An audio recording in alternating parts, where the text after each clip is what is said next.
नमस्कार, लोकतंत्र देख रहे हैं आप। मैं हूं आपके साथ नेहा दुबे। चुनाव संबंधी डेटा एनालिसिस करने वाली association for democratic reforms ADR और एसोसिएशन नेशनल इक्वेशन वॉच के देश के सांसदों को लेकर एक ताजा रिपोर्ट जारी की है। इस रिपोर्ट में एडीआर ने बताया है कि 763 मौजूदा सांसदों में से 306 यानी 40% सांसदों पर आपराधिक मामले दर्ज है। वहीं 25% सांसद ऐसे हैं जिन पर हत्या और रेप जैसे गंभीर धाराओं में मुकदमा चल रहा है। एडीआर की रिपोर्ट ने माननीयों के दामन में लगे दाग को जिस तरह से उजागर किया है वो सोचने पर मजबूर करता है कि हमारी सियासत किस ओर जा रही है, जहां जीत की गारंटी तो पार्टियों के लिए दाग भी अच्छे बन जाते हैं। –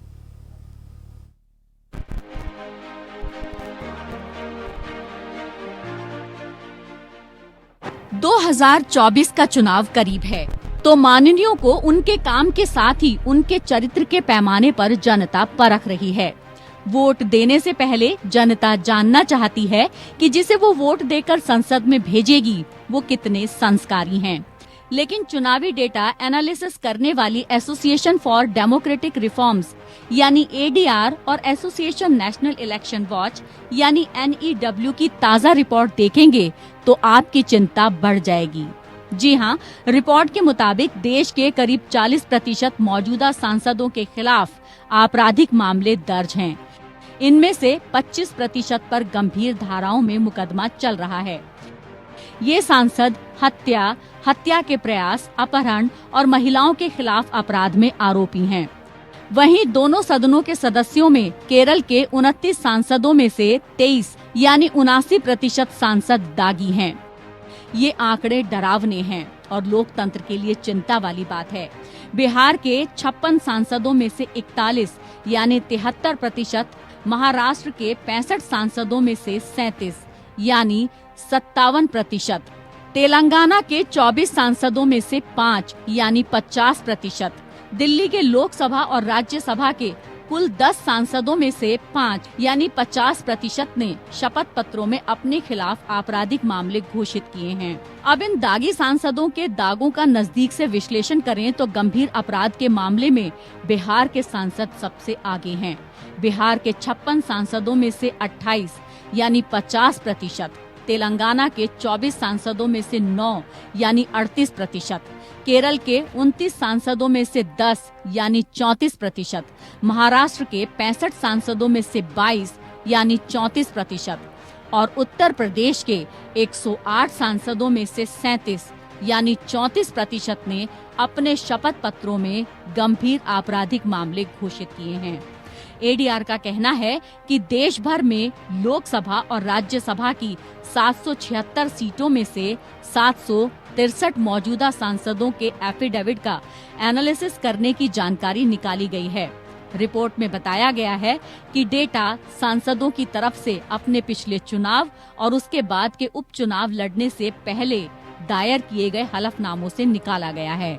अब पार्टी के आधार पर सांसदों के दामन पर लगे दागों को देखें तो बीजेपी के 385 सांसदों में से करीब 139 यानी 36%, कांग्रेस के 81 सांसदों में से 43 यानी 53%, टीएमसी के 36 सांसदों में से 14 यानी 39%, राजद के 6 सांसदों में से 5 यानी 83%, सीपीआई के 8 सांसदों में से 6 यानी 75%, आम आदमी पार्टी के 11 सांसदों में से 3 यानी 27% और एनसीपी के 8 में से 3 यानी 38% सांसदों ने चुनाव आयोग को दिए हलफनामे में अपने खिलाफ आपराधिक मामले दर्ज होने की घोषणा की है। आंकड़ों पर गौर करें तो बीजेपी की तुलना में कांग्रेस ज्यादा दागी है, जबकि इंडिया गठबंधन में शामिल आरजेडी में ज्यादातर सांसद दागी ही पाए गए हैं। गंभीर श्रेणी के अपराधों के मामले में लालू यादव की पार्टी आरजेडी ने टॉप किया है। आरजेडी के 50% सांसदों पर गंभीर अपराध दर्ज हैं। बीजेपी के 25%, कांग्रेस के 32%, टीएमसी के 19%, सीपीआईएम के 25%, आप के 9% और एनसीपी के 25% सांसद गंभीर आपराधिक मामलों के आरोपी हैं। इनमें से 11 मौजूदा सांसदों पर हत्या के मामले और 32 मौजूदा सांसदों पर हत्या के प्रयास के आरोप होने का केस दर्ज है। जिस देश में नारी को पूजनीय माना जाता है, उस देश के माननीय सांसद महिलाओं के प्रति कितना सम्मान भाव रखते हैं, इसे आप इन आंकड़ों से समझ सकते हैं। देश के 21 सांसदों पर महिलाओं के खिलाफ अत्याचार का आरोप है। इन 21 सांसदों में से 4 सांसदों पर रेप जैसे संगीन अपराध में शामिल होने के आरोप में केस दर्ज हैं। ये वो सांसद हैं जिन्हें हम और आपने चुनकर संसद भेजा है, ताकि वो हमारे उज्जवल भविष्य के लिए नीति बना सकें, वो कानून बना सकें जिससे हमारा समाज अपराध मुक्त बन सके, जहां महिलाएं सुरक्षित हों। लेकिन एडीआर की रिपोर्ट ने माननीयों के दामन में लगे दाग को इस तरह से उजागर किया है कि वो सोचने पर मजबूर करता है कि हमारी सियासत किस ओर जा रही है। जहां जीत की गारंटी हो तो पार्टियों के लिए दाग भी अच्छे बन जाते हैं। Bureau report, APN।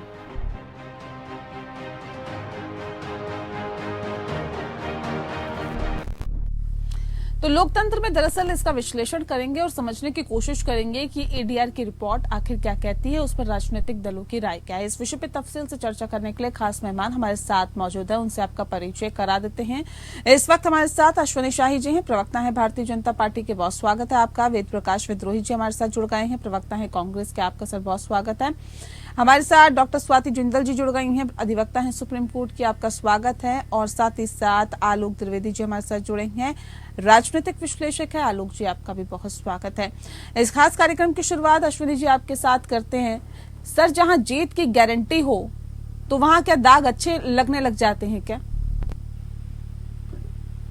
Neha ji, देखिए ये बहुत ही दुखद पहलू है इस देश का, मगर क्या करेंगे हम लोग। हमारे संवैधानिक व्यवस्थाओं में यह है कि किसी भी आरोपी को हम जो है सजायाफ्ता नहीं कर सकते हैं, आरोप का, जब तक कि न्यायालय से उसको सजा न मिल जाए। इसीलिए शायद हम लोगों के उसमें मुलजिम और मुजरिम, वकील साहिबा हमारे साथ हैं, वो शायद इस पर ज्यादा प्रकाश डालेंगी। मुलजिम और मुजरिम 2 शब्द का प्रयोग किया जाता है और संवैधानिक व्यवस्थाओं में किसी भी मुलजिम को मुजरिम तब तक करार नहीं दिया जा सकता है जब तक कि न्यायालय उसे सजा न सुना दे। तो ये स्थिति है। सारे जितना आपका जो इंट्रो था, इसमें भी देखा गया कि आरोपी की वो किया गया, और कोई भी ऐसा सांसद नहीं है कि जिसको सजा मिल गई हो और वो बचा हो। अभी रिसेंट केस की मैं बात कर रहा हूँ, मानहानि के केस में राहुल गांधी जी को निचली अदालत ने सजा सुनाया, उनकी सदस्यता चली गई, ऊपरी कोर्ट ने उनको स्टे दे दिया, सजा बहाल हो गई। तो इस संवैधानिक व्यवस्थाओं के बीच में अगर हम लोग आज बैठे हुए हैं तो यहाँ पर ये चीजें होती रहेंगी। कल को मान लीजिए कि अगर किसी को हमने कह दिया कि नहीं आप मुजरिम हैं और आप नहीं आ सकते हैं, और उनको जो है सजा से उनको छूट मिल जाती है, वो बरी कर दिए जाते हैं, तो उतने साल उनका हम राजनीतिक करियर कहाँ से वापस कौन करेगा? उनका जो जीती हुई सीट है उनके लोगों को जवाब कौन देगा? बहुत सी चीजें ऐसी आती हैं कि जो इस व्यवस्था में हमको रोकती हैं। मगर जिस तरीके से राम राज्य की कल्पना आज हम लोग करें बैठकर यहाँ, तो शायद मुझे लग रहा है, कहने में मुझे कोई गुरेज नहीं है, कि ये बहुत ही एक विडंबना है कि पता नहीं वो कब तक आएगा कि हम और आप जो राजनीतिज्ञ हैं अपने आप में ये करेंगे कि हम बदलाव लाना चाहें। क्योंकि देखिए उसी संवैधानिक सवाल तो वही है ना सर, कि क्या वाकई बदलाव लाना चाहते हैं, ये एक बड़ा सवाल है। ठीक है, नहीं ये दिखता नहीं है ना सर। हाँ। क्यों नहीं, हर व्यक्ति चाहता है, लेकिन फिर वही चुनाव आयोग हमको कहता है कि आप हलफनामा दायर कीजिए और बताइए कि कितने केस हैं, उसके बाद आप जा सकते हैं। क्योंकि स्पष्ट रूप से सब लोग घोषित करके जा रहे हैं, और एडीआर ने भी जो रिपोर्ट दिखाया है वो उन्हीं हलफनामा के आधार पर दिखाया है। ऐसा अलग से तो कोई इनको दिव्य ज्ञान मिला नहीं है। सारे लोगों ने स्वीकार किया है कि हमारे ऊपर ये मुकदमे चल रहे हैं और हम जो है चुनाव लड़ने जा रहे हैं, पर्चा दाखिल कर रहे हैं। जी ठीक है। वेद प्रकाश विद्रोही जी, सर हम जिस बात का जिक्र अभी अश्विनी जी कर रहे थे कि हम राम राज्य की कल्पना करते हैं, हम क्या इस बात की भी कल्पना कर सकते हैं कि कभी हमारे संसद में ऐसे सांसद बैठेंगे जो बेदाग होंगे?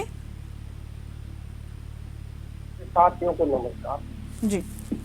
संसद में बेदाग सांसद होने चाहिए, ये अच्छी बात है और परिकल्पना है, और दुनिया भर के अंदर अगर आप देखेंगे तो किसी ने किसी सांसद पर कोई न कोई केस उठा है और जनता लोकतंत्र के अंदर चुनती है। इसके लिए जितना राजनीतिक दल जिम्मेदार है उसमें जनता भी जिम्मेदार है। और सबसे बड़ी बात ये कि जो 763 सांसदों का एडीआर में रिपोर्ट प्रस्तुत है, अगर आप इसका गहराई का अध्ययन करेंगे तो केवल 53 सांसदों पर ही गंभीर मामलों की केस है। बाकी ज्यादातर लोगों पर राजनीतिक केस है। आप धरना करते हैं, प्रदर्शन करते हैं, तो विपक्षी दल के जो भी लोग होते हैं, सत्तारूढ़ दल, उन पर केस बना देते हैं कार्यकर्ताओं पर, तो उनको आप गंभीर आरोप नहीं कहते। पर हाँ, जो 11 हत्या के मामले हैं, 21 हत्या के मामले हैं, 21 हत्या के प्रयास हैं, 11 हत्या के मामले हैं और 21 जो नारी अत्याचार के मामले हैं, जिसमें 7 या 4 बताए आपने रेप के मामले। नहीं, मैं बता रही हूँ, मैं बता देती हूँ एक बार फिर से आंकड़े बता देती हूँ।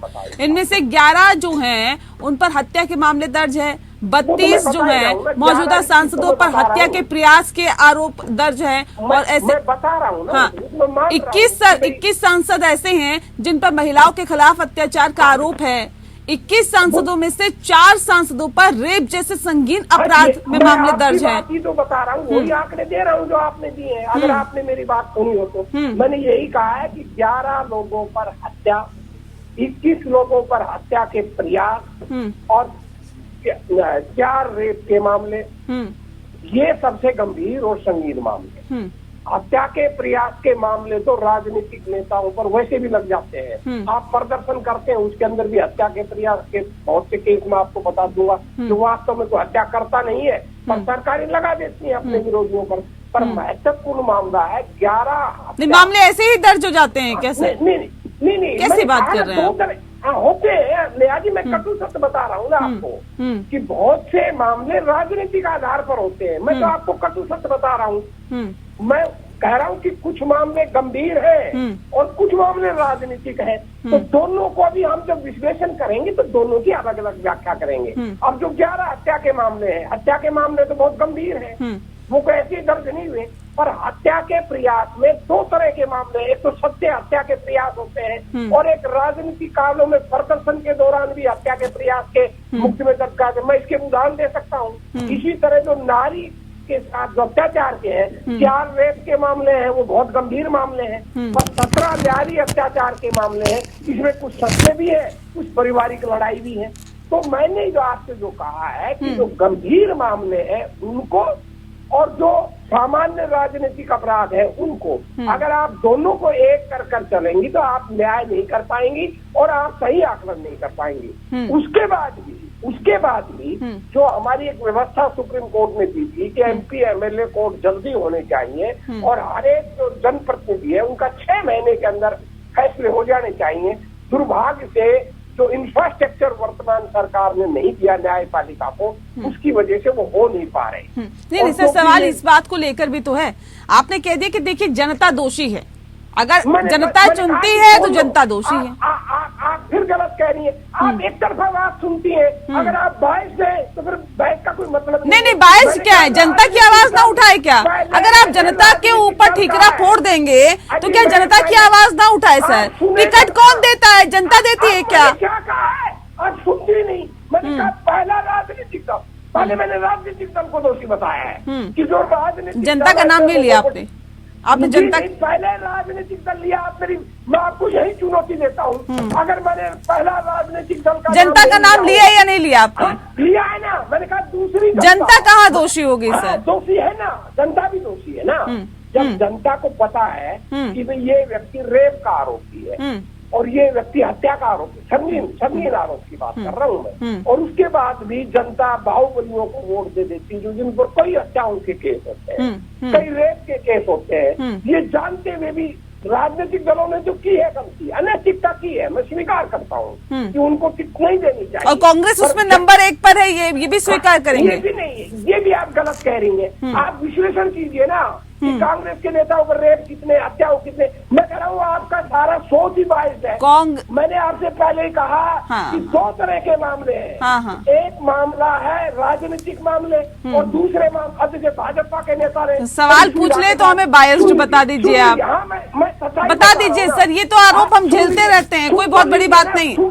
आपको सुनने की क्षमता नहीं है, आप सुनना ही नहीं चाहती। आपको ही सर सुन रही हूँ, अभी तक तो मैंने किसी और को मौका ही नहीं दिया अश्विनी जी को छोड़कर। मेरी पूरी बात सुन लीजिए, कुछ पसंद कीजिए, पूरी बात सुनिए पहले, तभी आपकी बात समझ जी जी जी रखिए अपनी बात रखिए। अब भाजपा के साथी ने बड़ी अनैतिकता के साथ, बड़ी सुविधा के साथ राहुल गांधी का मामला जोड़ दिया। मुझे बता दीजिए 123 साल हो गया, ये जो 163 साल हो गया मानहानि का मामला केस का, आज तक इस 163 साल में किसी को भी मैक्सिमम तो सजा दी 2 साल की। क्या कहा है सुप्रीम कोर्ट ने? सुप्रीम कोर्ट ने जिस सजा देने वाले जज और हाई कोर्ट के जज की विजडम पर ही सवाल उठाए हैं। अरे यार ये सजा कैसे दे दी गई, इसका कोई उल्लेख नहीं है। तो मानहानि का केस जिन्हें कह दिया, उसको भी आप आपराधिक मामला में शामिल कर रहे हैं। अगर इस तरह का मामला करेंगे तो मैंने आपसे बहस की है, आप मेरे खिलाफ केस करके मानहानि कर देंगे। ये फर्क समझिए। मैंने मैडम इतना कहा है कि गंभीर मामले नेशनल हेराल्ड में तो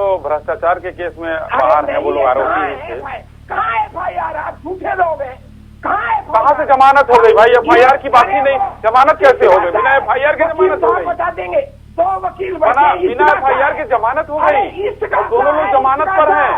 अरे प्रकाश जी के ज्ञानी इस्तगासा है, सुब्रमण्यम स्वामी ने इस्तगासा कर रखा है। 2 वकील बैठे हैं, इनका नंबर आए तो मेरी बात। सुब्रमण्यम स्वामी ने तो और कुछ कहा था। चलिए ठीक है, नो योर सोनिया उनका एक वो है, नो योर सोनिया, जरा उसको पढ़िए। सुब्रमण्यम स्वामी को याद आ जाएंगे आप, किसी ने उनके ऊपर कुछ नहीं किया।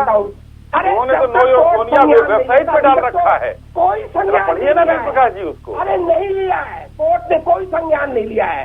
इस्तगासा जमानत नहीं मिली है, कैसी बात कर रही है मैडम? ये पूछना ना वकील होते हैं। इस्तगासा जिसके भी खिलाफ होगा, मेरे खिलाफ हो जाए, आपके खिलाफ हो जाए, उसकी प्राइमरी आवश्यकता यह है इस्तगासा होने के बाद कोर्ट से जमानत लेनी। ठीक है ठीक है ठीक है, चलिए उस मसले पे हम नहीं जाएंगे। ठीक है, भ्रष्टाचार है, जमानत हुई है, आरोपी है, कोई कह रहा है कि उनको सजा मिल गई। चलिए ठीक है। आलोक जी, सवाल इस बात को लेकर है सर, ADI की रिपोर्ट ये बताती है कि 763, ठीक है ठीक है हाई कोर्ट में ठीक है रखा है। ठीक है सर, ठीक हाई पर मामला आया, जब वेद प्रकाश फ्रेम करने ठीक का है, मामला आया, 2 साल से स्टे लिए बैठा है सुब्रमण्यम स्वामी, तो कुछ है ही नहीं।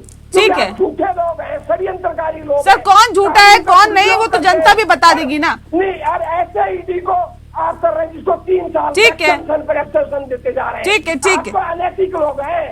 अनैतिक लोगों की बात का, जिनको कानून का ज्ञान है, जिनके अंदर नैतिकता है ना, जिनके अंदर लोकतंत्र के अंदर आता है, ऐसे फासिस्ट लोगों की मैं क्या जवाब दूं?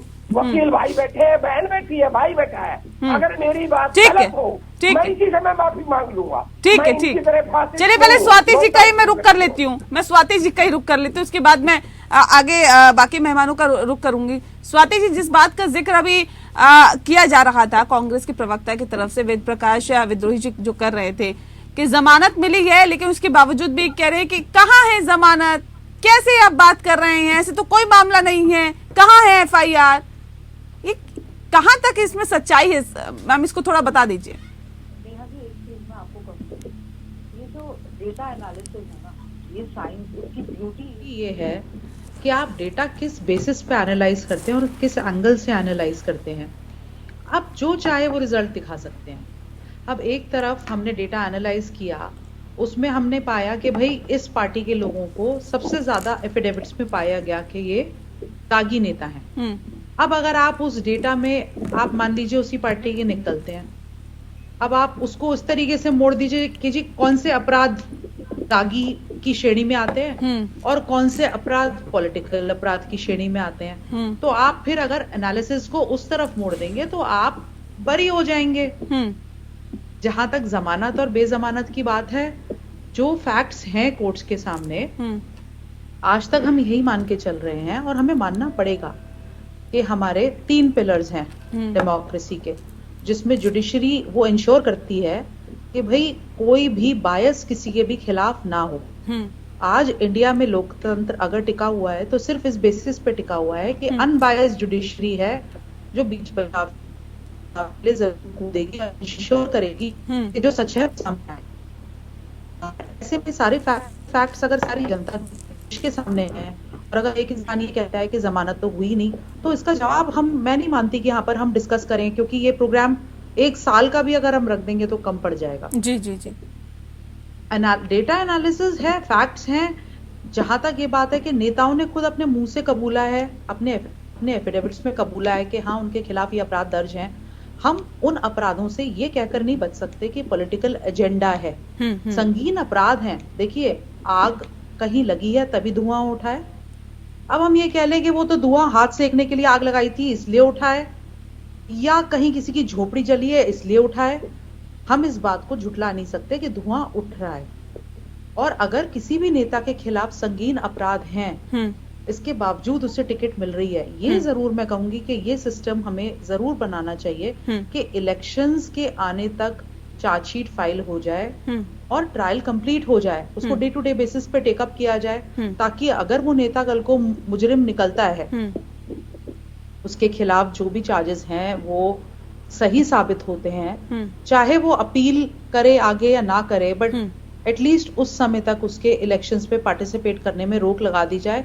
तो कहीं ना कहीं लोग बहुत मैं मानूंगी कि ध्यान रखेंगे इस बात का, जिनको अपना पॉलिटिकल करियर बनाना है या जो जेन्युइनली समाज के लिए कुछ करना चाहते हैं, वो इस बात का ध्यान रखेंगे कि उनकी जो एक छवि है वो खराब ना हो, क्लीन रहे। बिल्कुल बिल्कुल बिल्कुल। ठीक है, आप बने रहिए हमारे साथ। आलोक जी, सवाल इस बात को लेकर है, जो एडीआर की जो रिपोर्ट आई, इससे जो खुलासा हुआ कि 763 मौजूदा सांसदों में से 306 यानी कि 40% सांसदों पर आपराधिक मामले दर्ज है। ये हमारे समाज, हमारे देश के लिए कितनी बड़ी विडंबना है।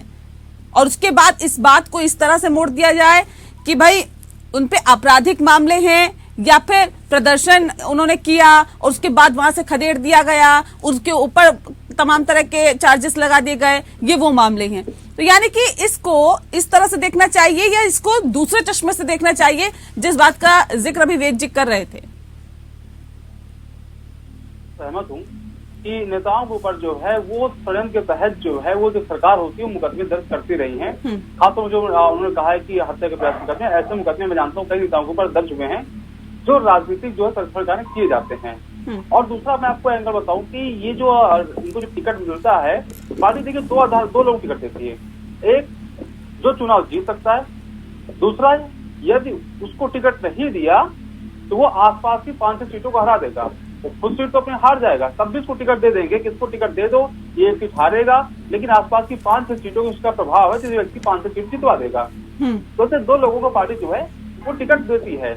और आपराधिक मुकदमे तो बात सच्चाई है कि राजनीतिक संरक्षण के कारण उनके ऊपर मुकदमे दर्ज होते रहे हैं। ये देश का लेकिन दुर्भाग्य मैं मानता हूँ इस बात का कि हाँ कई ऐसे सांसद इस समय हैं जिनके ऊपर एक्चुअल मुकदमे दर्ज हैं और उन्होंने साथ गलत किया भी होगा, उनके ऊपर मुकदमे दर्ज हैं और ऐसे लोग आज पार्लियामेंट में बैठे हुए हैं।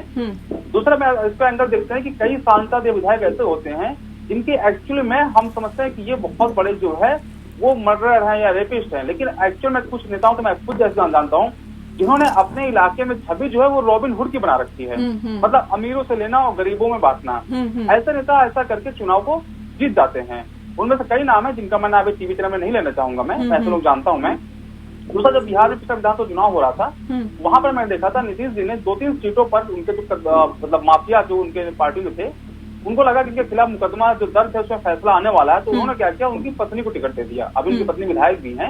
ऐसे करके 2 सीट नीतीश जी ने 1 सीट खेला। उनको लगा कि अगर इनको हम टिकट देंगे चुनाव तो जीत जाएंगे, लेकिन कल को सजा हो जाएगी तो 2 साल ऊपर सजा इनको होगी तो सदस्यता अपने आप बर्खास्त हो जाएगी। व्यक्तिगत तौर पर मेरा एक मानना है, जो मेरी अपनी राय है, कि सुप्रीम कोर्ट जो फैसला आया था कि किसी भी जनप्रतिनिधि को अगर 2 साल या उससे अधिक सजा होती है तो उसकी सदस्यता जो है इमीडिएट जो है वो खत्म हो जाती है। मुझे लग रहा है कि इसमें सुप्रीम कोर्ट को जो है पूरा विचार करना चाहिए। अगर देखिए सांसद की या विधायक की सदस्यता खत्म होती है तो वो जो है वहां के जो लोग हैं उससे उसका नुकसान हो जाता है, उनका नुकसान होता है। तब तक मुझे लगता है कि सुप्रीम कोर्ट सजा ना दे दे किसी भी मामले में 2 साल या उसके ऊपर की, तब तक जो है मुझे लग रहा है कि सजा पर उनको होल्ड मिलना चाहिए। अगर अपील कहीं पेंडिंग है, अपील अगर उनकी हाई कोर्ट में पेंडिंग है या उनको सुप्रीम कोर्ट में पेंडिंग है, तो मुझे लग रहा है कि उनकी सदस्यता बर्खास्त तब तक नहीं की जानी चाहिए जब तक कि उनको सजा जो है सुप्रीम कोर्ट से ना मिल जाए। हमने कई से मामले देखे हैं जहां पर लोअर कोर्ट ने सजा दी है, बट बाद में हाई कोर्ट उनको राहत मिल गई, सुप्रीम कोर्ट से राहत मिल गई। ऐसे बहुत से मामले हुए हैं। सुप्रीम कोर्ट में मुझे लगता है इस मामले में पुनः विचार करके इस फैसले को खत्म करना चाहिए। ठीक है, चलिए इस पे हम आगे भी चर्चा करते रहेंगे और तमाम और गेस्ट हैं उनका भी रुख करेंगे। और सवाल सीधे रुख कर लेते हैं अश्विनी जी का। अश्विनी जी, सवाल इस बात को लेकर है जिस बात का जिक्र ब्रेक पे जाने से पहले कर रही थी कि जब ब्रेक से लौटेंगे तो इस बात का जरूर जिक्र किया जाएगा कि आखिर जब उम्मीदवारों को टिकट दिया जाता है या कैंडिडेट्स को चुना जाता है, किस आधार पर चुना जाता है, क्या काबिलियत देखी जाती है, क्या मापदंड, क्या पैमाना आप लोगों का होता है जिस आधार पर टिकट देते हैं? देखिए नेहा जी, पैमाना बड़ा संवैधानिक पैमाना होता है। फिर मैं उसी बात पर आऊंगा कि जब कहीं भी क्षेत्र में कितना वो पॉपुलर व्यक्ति है, क्षेत्र में जो है पार्टी के लिए कितना निष्ठावान है, यही देखकर टिकट दिया जाता है। और ये भी देखा जाता है कि इसके ऊपर आरोप हैं वो अभी सिद्ध नहीं हुए हैं। आरोपी वो जेल में है या बाहर है। बहुत से आरोपी होते हैं जो गलत आरोप में 20-20 साल तक वो लोग जेल में रहे हैं, 15-15 साल तक जेल में रहे और बाद में निर्दोष साबित हुए हैं। कई घटनाएं हुई हैं, आम लोगों के साथ भी हुई हैं। तो हम लोग ये पैमाना देखने की बात नहीं है। ये मामला गया था एक बार सुप्रीम कोर्ट। 5 जजों की संवैधानिक बेंच थी जिसमें दीपक मिश्रा जी थे, जिसमें डीवाई चंटूर साहब थे। इन लोगों ने भी मना कर दिया था कि नहीं, हम रोक नहीं लगा सकते हैं चुनाव लड़ने पर। तो हमारी संवैधानिक और न्यायपालिका दोनों जो है इन व्यवस्थाओं में ऐसा है। तो फिर हम साफ सुथरी छवि की कैसे कल्पना करते हैं? हम ये कैसे कल्पना करते हैं कि हमारी संसद में जो सांसद बैठेंगे वो बिल्कुल साफ सुथरी छवि के होंगे? हम कैसे राम राज्य की कल्पना करते हैं? हम कैसे ये कल्पना करते हैं कि आपराधिक प्रवृत्ति के जो सांसद जो नेता है वो सांसद नहीं बनेंगे या लोकतंत्र के मंदिर में नहीं जाएंगे? ये तो फिर परिकल्पना करना छोड़ दें, हम सोचना छोड़ दें इस बारे में। नेहा जी, आदमी कोई भी मनुष्य है वो कपड़ा नहीं है कि उसको आला लगाकर चमकाया जा सकता है। यहाँ हम संविधान के हिसाब से चलते हैं, न्यायपालिका से चलते हैं और वो चलेंगे।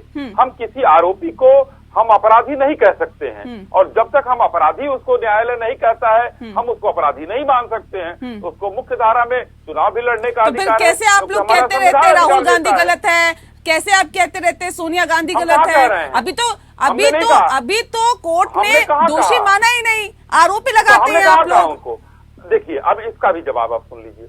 राहुल गांधी जी को दोषी माना निचली अदालत ने और उन्होंने उनको सजा सुना दिया। 2 साल की सजा हुई तो सजा याफ्ता मुजरिम हो गए वो। उस सजा पर ऊपरी कोर्ट ने रोक लगा दिया, सजा पर स्थगन आ गया।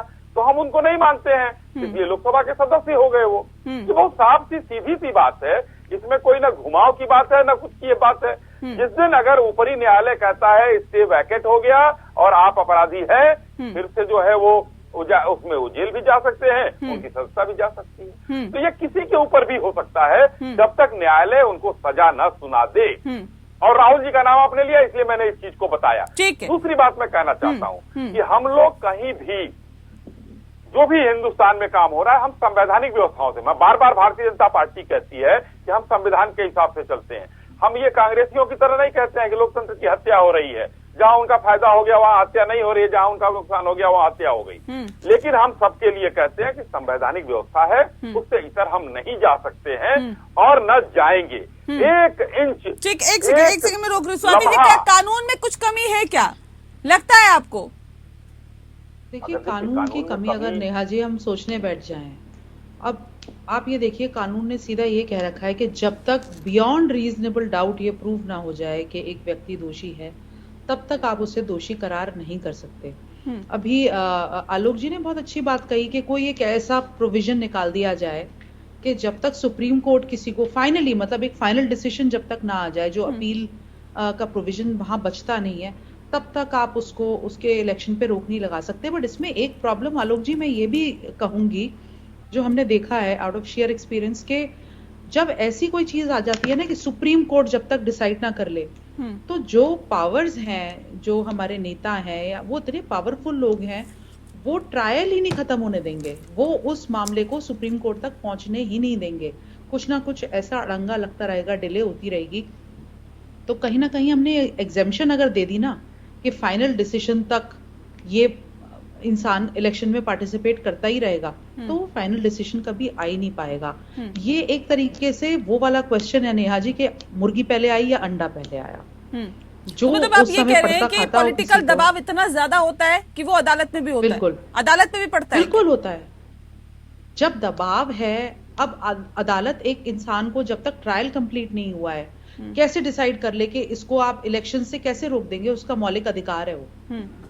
किसी भी इंडियन सिटीजन का हक है, ये फंडामेंटल राइट है उसकी कि वो इलेक्शन में पार्टिसिपेट करे, चाहे वो एज अ कैंडिडेट हो, चाहे वो एज अ वोटर हो। अब आप उसको कैसे रोक सकते हैं? आपने एक लॉ आपका ये कहता है, प्रिंसिपल ऑफ नेचुरल जस्टिस ये कहती है कि इनोसेंट अंटिल प्रूवन गिल्टी। अब वो इनोसेंस से गिल्ट प्रूव करने का जो रास्ता उसको तय करना है, उसमें कितना समय लगेगा? क्या उसको हम सारी चीजों को एक दरकिनार करके ये कह सकते हैं कि भाई इसको तो तुम 2 महीने में खत्म कर लो? बहुत सारी चीजें होती है नेहा जी जिसको कंसिडर करना है, और उन चीजों को इस तरह कंसिडर करना है कि लॉ के प्रोसेस पे कल कोई उंगली ना उठा सके कि जल्दबाजी में निर्णय लिया गया। अब वो प्रॉपर तरीके से डिसीजन हुआ नहीं है, तब तक तो वो इंसान दोषी नहीं कहा जा सकता। अब अगर वो दोषी नहीं है तो आप उसको कैसे रोकेंगे इलेक्शन में पार्टिसिपेट करने से? आपने बहुत अच्छा क्वेश्चन पूछा कि भाई दागी लोग हैं, इनको हम कैसे हम अपनी इमेज साफ सुथरी करें। देखिए, भारत एक ऐसा देश है जो चांद की पूजा करता है। चांद सब जानते हैं उसमें दाग है, चांद में। तो चांद में दाग होने के कारण क्या हम उसको दूषित मान लें, उसकी पूजा करना बंद कर दें? अगर आज कोई इलेक्शंस में उतर रहा है तो कहीं ना कहीं जो इंसान लड़ेगा उसके कपड़े तो गंदे होंगे ही ना। अब वो कपड़े गंदे उसके दूसरों पे पत्थर मारने के कारण हुए हैं, या दूसरों के ऊपर जिनके ऊपर पत्थर बच रहे थे उनका बचाव करने में हुए हैं? दाग दोनों स्थिति में पड़ेगा उस पे। अब ये जनता देखेगी कहीं ना कहीं। जो द बक स्टॉप्स, ये कहते हैं ना, the buck has to stop somewhere, कहीं ना कहीं तो रुकेगा। तो ये जनता के हाथ में फाइनल डिसीजन है कि उस व्यक्ति की जनता के बीच में क्या इमेज है। ठीक है, उसी बेसिस पे वोट लेके। ठीक है वेद जी, आपने सुना। देखिए स्वाति जी भी स्पष्ट तौर पे कह रही हैं कि आपराधिक मामले दर्ज हैं, मतलब आग वहीं लगती है जहां धुआं उठा, या धुआं वहीं उठता है जहां आग लगती है, जो भी आप समझ लीजिए। लेकिन सवाल इस बात को लेकर है कि 53% सांसदों पर, कांग्रेस के 53% मामलों पर केस दर्ज है। केस तो ऐसे दर्ज नहीं हो जाते ना सर। देखिए नेहा जी, मैंने पहले भी कहा था कि आप जब तक इन केसों को 2 भागों में नहीं बांटेंगे, अब 144 धारा तोड़ने का भी केस दर्ज होता है, तो अब तो वो भी आपराधिक मामला। आप गए हैं प्रदर्शन में, हाथापाई का 323 का केस दर्ज हो गया, वो भी आपराधिक केस है। तो आप इन केसों को जब तक डिफ्रेंशिएट नहीं करेंगी तब तक आप सही आकलन नहीं कर सकती, मेरा ये आग्रह है। और इसमें आपके पूरे ही विश्लेषण में ये बात सामने आई है कि भैया 32 लोगों के खिलाफ गंभीर अपराध के मामले हैं, निश्चित रूप से 11 लोगों के पास हत्या के और 21 लोगों को हत्या के प्रयास के, और वहीं 21 लोगों के ऊपर गंभीर मामले 32 लोगों पे हत्या के प्रयास के 32 लोगों पर 53 मान लो फिर आप, 53 हो गए वो, और महिलाओं से छेड़छाड़ के भी हैं 21 मामले वो, तो 74 मामले गंभीर है, इसमें कोई दो राय नहीं है, मैं आपकी बात से सहमत हूँ। अब उनको ऐसे लोगों को टिकट ना मिले, ये प्राइमरी जिम्मेदारी राजनीतिक है।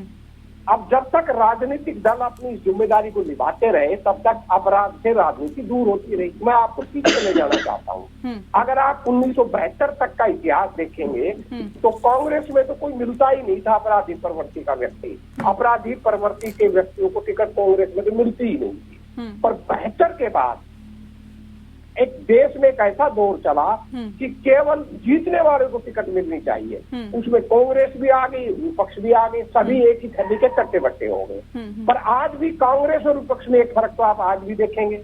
कांग्रेस के अंदर अगर किसी के खिलाफ चार्जशीट हो जाती है हत्या की या रेप की, तो कांग्रेस वाले उसको मंत्री नहीं बनाते हैं, MP MLA तो बनाते हैं, मैं मानता हूँ वो भी गलत है, परंतु उसको मंत्री नहीं बनाते। पर ये परंपरा पहले मतलब यहाँ बख्श देते हैं, मतलब MP MLA बनाते हैं, उनको आगे बढ़ाते हैं, लेकिन मंत्री नहीं बनाते। मैं सुन लीजिए ना, मेरी पूरी बात सुन लीजिए, मैं निष्पक्षता से बात कर रहा हूँ। बिल्कुल बिल्कुल। क्षेत्रीय दलों ने और भाजपा ने इस प्रवृत्ति को आगे बढ़ाया कि भाई अगर आपके पास चार्ज होगे तब भी आप मंत्री बने रहोगे। अब उदाहरण के रूप में आपको याद होगा निहाल सिंह पर रेप का चार्ज था और high court, Rajasthan high court से नॉन बेलेबल वारंट था उसके खिलाफ, तब भी मोदी जी ने उनको मंत्री बनाए रखा, सबके सामने है। तो इस तरह के केसेस कांग्रेस में नाक के बराबर है। हो सकता है एक आध जगह हो, मैं ये गारंटी नहीं ले रहा कि नहीं हो, नाक के बराबर है, पर क्षेत्रीय दलों में और फिर सर अच्छा एक सवाल, बहुत अच्छा लग रहा है सर मुझे आपसे बात करके और आपको इस चर्चा में शामिल करके, क्योंकि आप स्पष्ट बात कर रहे हैं। लेकिन वेद जी एक बात और बताइए कि आपने कहा कि देखिए गलत तो है लेकिन फिर भी किया जा रहा है, तो हम बाकी पार्टियों से कांग्रेस को अलग कैसे समझें? हम ये कैसे समझे कि नहीं कांग्रेस को अगर हम लेके आए सत्ता में तो ये स्पष्ट नीति के साथ, स्पष्ट चेहरों के साथ साफ राजनीति करेगी, ये कैसे स्पष्ट हो? मैंने आपके सामने स्वीकार किया कि कांग्रेस में ये कमी आ गई है, हाँ, परंतु इतनी ज्यादा नहीं है। हाँ। कांग्रेस को अपना आत्म विश्लेषण करना चाहिए और कांग्रेस को जो 72 से पहले की स्थिति थी कि भाई जिस पर भी दाग होंगे इस तरह के गंभीर अपराध, उनको टिकट नहीं देंगे। मैं फिर आपसे बड़ी गंभीरता से कह रहा हूँ, मैं राजनीतिक मामले जो छोटे मोटे आपराधिक मामले हैं मैं उनको शामिल नहीं करता। आप कीजिए, आपका अधिकार है लोकतांत्रिक, मैं उसको रोक नहीं रहा, परंतु मैं उनको राजनीतिक मामला मानता हूँ क्योंकि मैं खुद एक राजनीतिक कार्यकर्ता हूँ। हमारे पास खिलाफ कितने केस दर्ज हुए सब जानते हैं, हम भी जानते हैं, भाजपा के लोगों के खिलाफ भी हुए वो भी जानते होंगे, परंतु मैं स्वीकार कर रहा हूँ, वो स्वीकार नहीं कर रही है, उनकी अपनी इच्छा है, मैं उनको फोर्स नहीं कर सकता। परंतु जो गंभीर मामले हैं मैं निश्चित रूप से सहमत हूँ, गंभीर रेप के मामले हैं, नारी अत्याचार के गंभीर मामले हैं, हत्या के मामले हैं, गंभीर भ्रष्टाचार के मामले हैं, अगर उनमें राजनीतिक दल टिकट देते हैं, चाहे कांग्रेस हो चाहे कोई दूसरा दल हो, तो राजनीतिक दल निश्चित रूप से गलती कर रहा है। और जब तक राजनीतिक दल हम पर अब खुद पर अंकुश नहीं लगाएगा और राजनीतिक दल केवल विनेबिलिटी, जीत की तरफ देखकर कि भाई कौन जीत सकता है चाहे कोई कैसा भी हो, उसको टिकट देने की सोच को नहीं रोकेगा, तब तक ये प्रवृत्ति नहीं रुकेगी। ठीक है, अश्विनी जी कुछ कहना चाह रहे हैं? अश्विनी जी जल्दी से। जी, वेद प्रकाश जी ने बड़ी मासूमियत से जो है कहा कांग्रेस अभी बहुत कम है। मैं शुरू करना चाहूंगा भोला पांडे, भास्कर पांडे, जिसने जहाज का अपहरण किया और तुरंत उसके बाद उनको टिकट मिला, जगदीश टाइटलर, HKL भगत, सज्जन कुमार 84 दंगों के आरोपी मंत्री भी रहे। तो कहाँ जो है जो आप कह रहे थे बड़ा कम होता है, हम मंत्री नहीं बनाते, उस समय नहीं थे मंत्री, उस समय मंत्री नहीं थे, आप गलत कह रहे हो। उनके खिलाफ FIR भी नहीं थी जब मंत्री थे, जब आप सत्य मत बोलो। नहीं कह रहे कि MP MLA बनाते हैं लेकिन मंत्री नहीं बनाते हैं, इन्होंने इस बात को एक्सेप्ट किया। देखिए कह रहे MP MLA हम बनाते हैं, विधानसभा भी पहुंचाते हैं, हम संसद में भी पहुंचाते हैं, लेकिन मंत्री करना चाहता हूँ वो मंत्री बने जब उनके खिलाफ FIR भी नहीं, मुकदमा भी नहीं। हवाई जहाज का अपहरण आज कोई कर ले तो उसको आतंकवादी घोषित करके उसको क्या किया जाएगा आप समझ सकती हैं। उनको मंत्री पद से, लेकिन हवाई जहाज के अपहरण के अपराधियों को टिकट देकर महिमा मंडित किया गया। मैं कह रहा हूँ 80 के बाद गलत संस्था शुरू हुई जिसमें भोला पांडे को भी मिली है, मैं मान रहा हूँ, मैं तो स्वीकार किया है, मैं इनकार नहीं कर रहा। मैं आपकी बात की, मैं आपकी तरह भाग नहीं रहा।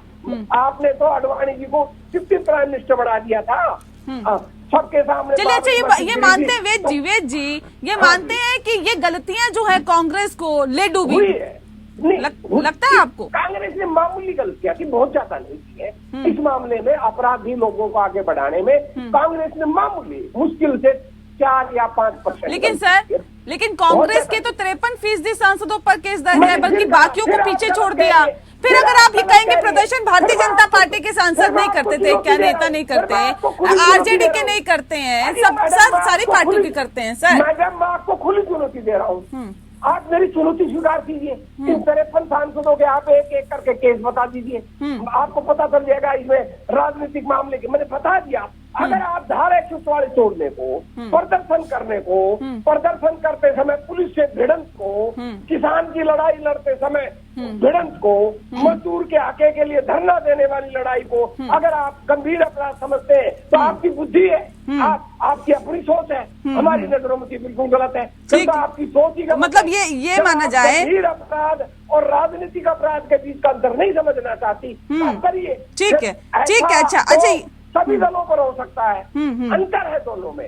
अगर आप गंभीर बहस करना चाहती हैं, ईमानदाराना पूर्ण बहस करना चाहती हैं, ठीक है। अच्छा ये बताइए, फिर यही समझा जाए ना, यही समझा जाए कि कांग्रेस के सिर्फ 26 सांसद ऐसे हैं जो टोटल अभी तक हम बता रहे हैं, उन्होंने ही मेहनत की है, उन्होंने ही प्रदर्शन किया है, उन्होंने ही आपराधिक मामले दर्ज करवाए हैं, बाकी किसी ने नहीं करवाए। क्या हार गए ना, क्योंकि हमारे थोड़े औरों ने भी किए हैं। हाँ। फिर आप गलत बात कर रही हैं। ठीक है, नहीं सर, आपको गलत लग रहा है ना, मैं बात सही कर रही हूँ, गलत आपको लग रहा है। खैर कोई बात नहीं, मैं फिर कह रहा हूँ की रिपोर्ट के मुताबिक जो आंकड़े निकल के सामने आए हैं कि कितने सांसद संसद के अंदर हैं, उस पर आज हम तफसील से चर्चा कर रहे हैं और खास मेहमान हमारे साथ लगातार जुड़े हुए हैं। अब सीधे रुक कर रहते हैं आलोक द्विवेदी जी का। आलोक जी, जिस बात का जिक्र हम ब्रेक पे जाने से पहले कर रहे थे और दरअसल ये समझने की कोशिश कर रहे थे कि ऐसा क्या होना चाहिए जिससे कि ये तय हो सके कि अब जो है वो आपराधिक छवि के जो नेता हैं उनको टिकट नहीं मिलेगी। क्या नहीं लगता कि इस और राजनीतिक पार्टियों को ही एक कदम आगे बढ़कर इस तरीके का कोई कदम उठाना चाहिए कि जिसके ऊपर भी अगर मामले दर्ज हैं और उसकी छवि साफ नहीं है तो उसको टिकट देने से परहेज करें? देखिए, इस मामले में तो राजनीतिक दल हैं वही एक्चुअली कुछ कर सकते हैं, क्योंकि फैसला उनको लेना है, टिकट देना है या नहीं देना है, ये पूरी तरह से फैसला उनका होता है। हालांकि राजनीति में मैंने पहले भी कहा है कि इनको सबसे बड़ा जो दबाव होता है, ये उसी मुद्दा टिकट देना चाहते हैं वो जो चुनाव जीत सकता है, तो चाहे दागी या नहीं दागी, इससे उनको कोई फर्क नहीं पड़ता है। हालांकि पार्टी आजकल इतना जरूर करने लगी है, जो जिनके ऊपर बहुत ज्यादा गंभीर मुकदमे दर्ज हैं, यदि वो छोड़ के दूसरी पार्टी में जाना चाहता है तो दूसरी पार्टी उसको लेने में जरूर संकोच कर रही है। ऐसा कुछ मामलों में देखा गया है। आपको याद होगा 2016 का मामला, जब अखिलेश यादव शिवपाल किसी बात में फंस गई थी, क्योंकि अखिलेश शिवपाल जी उनको मुख्तार अंसारी परिवार को जो सपा में लाना चाहते थे, उनकी जो पार्टी थी कौमी अक्सर दल, उसके साथ वो चाहते थे कि वो समाजवादी पार्टी मर्ज हो जाए, और अखिलेश जी ने उस टाइम उनका विरोध किया था। तो ये कुछ मामले देखे गए हैं जहां पर जो आपराधिक प्रवृत्ति लोग उनको दूसरे दल में संकोच करते रहे, बट हाँ यदि दल में बने रहे तो उनको टिकट भी मिलता रहा है, और ये भी कर भी सकता है कि हाँ वो लोग चुनाव भी जीत जाते हैं। उसका बहुत बड़ा कारण यही है कि वो उनकी रॉबिन हुड की छवि बहुत ऐसा, आप देखिए पप्पू यादव पिछला चुनाव जरूर हार गए थे, पप्पू यादव की अपने इलाके में छवि जो रॉबिन हुड की है, ये ऐसे बिल्कुल माफिया लोग हैं जो लालू राज, इनका नाम हमेशा पेपर में सुर्खियों में, न्यूज चैनल में उनके पेपर इनके सुर्खियों में लोग इनका नाम बना रहता था। तो कई ऐसे आपराधिक लोग हैं, आप राजा भी देख लीजिए, इनके ऊपर बहुत आपराधिक मुकदमे हैं, वो चुनाव जीत जाते हैं, पिछले अपनी पार्टी चुनाव जीत गए वो। ये सब माफिया लोग हैं जो चुनाव जीतते हैं, क्योंकि अपने इलाके में छवि जो है इन्होंने ऐसी बना रखी है कि भाई हम तो बहुत बड़े आपके सेवक हैं, बहुत बड़े आपके शुभचिंतक हैं, ऐसी छवि लोगों को बना रखी है अपनी, और उसके आधार पर लोग चुनाव जीत जाते हैं। ठीक है, अश्विनी जी, क्या एकमात्र उद्देश्य यही होता है कि जिताऊ उम्मीदवार को टिकट दिया जाए, या फिर ये होता है कि जिसकी छवि साफ सुथरी हो उसको टिकट दिया जाए, या फिर ये होता है कि जिसके पास धन ज्यादा हो, क्योंकि धन बल के आधार पर ही आजकल कहा जाता है कि चुनाव जीता जाता है, तो क्या ये भी एक आधार होता है कि वो चुनाव जीत पाएगा या नहीं? किस आधार पर ऐसा टिकट दिया जाता है, ये थोड़ा सा यहाँ पर समझने वाली बात। देखिए, क्षेत्रीय समीकरणों को समझते हुए जिताऊ कैंडिडेट को टिकट दिया जाता है, पार्टी के समर्पित कार्यकर्ताओं को टिकट दिया जाता है, लेकिन फिर भी मामला वहीं आकर फंसता है नेहा जी। अगर हम किसी दल ने टिकट नहीं दिया और कोई व्यक्ति जिताऊ है अपने क्षेत्र में, तो भारत का संविधान तो उसको ये नहीं कहता कि वो निर्दलीय भी न लड़े, वो इंडिपेंडेंट खड़ा हो जाएगा, जनता उसको फिर चुनेगी, वो सदन में पहुंचेगा, तो और प्रॉब्लम खड़ी होगी वहां। तो इसलिए जो है आप इस चीज को देखिए, कहीं तो आपको लगता है कि कानून में बदलाव की जरूरत है? अब ये तो एक सुर से जो है ये होना चाहिए, ये होना चाहिए। आप देखिए बहुमत के साथ सत्ता में है, अगर आप चाहते हैं कि संसद में ऐसे छवि वाले लोग पहुंचे, नेता पहुंचे जिनकी आपराधिक छवि ना हो, तो बदलाव कर दीजिए। अब आप तो बहुमत से ही हैं, आपको तो किसी की जरूरत भी नहीं है। हम तो बहुत से बदलाव चाहते हैं, जो ये 56 सालों में ये लोग रहे हैं, इन्होंने जो गलतियां की उसमें बदलाव कर रहे हैं, ये लोग तो दिक्कत है। नहीं, तो सबसे ज्यादा बदलाव यहाँ पे नहीं लगता आपको होना चाहिए। दैट इज भारत दोनों है, उसमें भारत में इन लोगों को दिक्कत हो रही है, तो दिक्कत हो जाती है ना। भारतीय जनता पार्टी क्या करेगी? अगर सुप्रीम कोर्ट ने इस पर फैसला ले लिया कोई, तो बहुत अच्छी चीज है, हम तो कहेंगे स्वागत करेंगे। हम लोग पहले आप इनिशिएटिव नहीं लेंगे? हम इनिशिएटिव कहाँ, कांग्रेस वाले कहाँ लेने देंगे, विरोधी दल कहाँ लेने दे रहा है? 370 हटाने दे रहे थे। हम सीए ले आए, एक देश एक कानून ले आए, हम कुछ भी 370 जितने आपने अभी तक परिवर्तन किए या जितने नए कानून बनाए, ये कितनों को आपने हटवा दिया, बेकार कर दिया, अभी खत्म करवा दिया? वो सब कांग्रेस से पूछ के किया था क्या? सुनिए, थोड़ी देर पहले स्वाति जी ने मौलिक अधिकारों की बात बहुत अच्छा उन्होंने, मुझे लगा अभी कुछ दिन पहले 9 जजों की संवैधानिक पीठ ने कहा था कि 35A के साथ जब वहां पर लगा था तो कश्मीर के लोगों का मौलिक अधिकारों का हनन हुआ था, ये कहा था। और आप अधिवक्ता हैं, वो जान रही है। नहीं, आप मुझे बताइए, आप मुद्दे से मत भटकिए। तो अब बताइए कि स्वाति जी ने क्या कहा, क्या नहीं कहा, वो हमारे कांग्रेस दर्शकों ने भी देखा, हमने भी सुन लिया। नहीं, आप ये बताइए ना कि अगर आप चाहते हैं या भारतीय जनता पार्टी चाहती है कि स्वच्छ छवि के जो नेता हैं वो संसद में पहुंचे, तो क्यों नहीं कानून में परिवर्तन करते?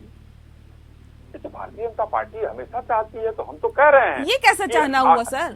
नहीं, न्यायपालिका अगर अपराधी घोषित कर दे तो हम चाहते हैं, या न्यायपालिका ही कोई रास्ता दिखा दे हमको। हम लोग तो राजनीतिक दल के लोग हैं, हम राजनीति करेंगे ही करेंगे। हम मंदिर में घंटा बजाने नहीं आए, बनता है ये भी आपको पता है। मंदिर में घंटा बजाने कहाँ नहीं आए। बदलाव कर दिए जाते हैं ये भी आपको पता है। वेद जी कुछ कहना चाह रहे हैं? आरोपी तब तक हमारे साथ। वेद जी, नेहा जी, भारतीय जनता पार्टी सबसे बड़ी ढोंगी, पाखंडी और अनैतिक पार्टी है। जिन लोगों को ये भ्रष्ट बताते हैं, ईडी सीबीआई की रेड पड़वाते हैं, दूसरे दिन अपनी पार्टी में जाते ही वॉशिंग मशीन में उन्हें साफ कर ले लेते हैं। ऐसे में सैकड़ों उदाहरण दे सकता हूँ। तो जो पार्टी इतनी अनैतिक है कि कोई अपराधी हो, कहता अपराधी चलेगा, रेपिस्ट चलेगा, पर केवल भाजपा में आ जाए तो वो पाक साफ है। और जब तक वो विपक्ष में है, जब तक वो रेपिस्ट है, भ्रष्टाचारी है। अब इनका मुख्यमंत्री हेमंत शर्मा 10 करोड़ रुपए उसकी पत्नी परमाणु के साथ सरकार की वेबसाइट से साबित हो गया। किसान सम्मान निधि के नाम पर 10 करोड़ रुपए डब गई और फिर भी कह रहे वो पाक साफ है। हेमंत शर्मा के खिलाफ कितने मुकदमे दर्ज थे, उसके खिलाफ ईडी सीबीआई का केस चल रहा था, इन्होंने मुख्यमंत्री बना दिया। नहीं इन लोगों ने सर, हैरानी होती है मुझे। देखिए, एक दूसरे पे आरोप लगाए जाते हैं, लेकिन सर हालात ऐसे हैं कि अपने अंदर जब इंसान झांके या पार्टी झांके तो नहीं, यहाँ पे देखा जाएगा कि हालात सभी के एक जैसे हैं सर, सभी के एक जैसे हैं। कोई पार्टी दूध की धुली नहीं है। और कांग्रेस पार्टी के तो सबसे ज्यादा जो सांसद है वो आपराधिक मामले दर्ज है। भले ही आप देखिए चिल्ला के कोई किसी को सही साबित नहीं कर सकता, कोई किसी को गलत साबित नहीं कर सकता, लेकिन सर जो हकीकत है उससे मुंह मोड़ा भी नहीं जा सकता। बहरहाल बहुत शुक्रिया, मेरे पास वक्त की कमी है। बहुत शुक्रिया आप सभी मेहमानों का हमारे साथ इस खास चर्चा में शामिल होने के लिए। लोकतंत्र में फिलहाल के लिए इतना ही। नमस्कार।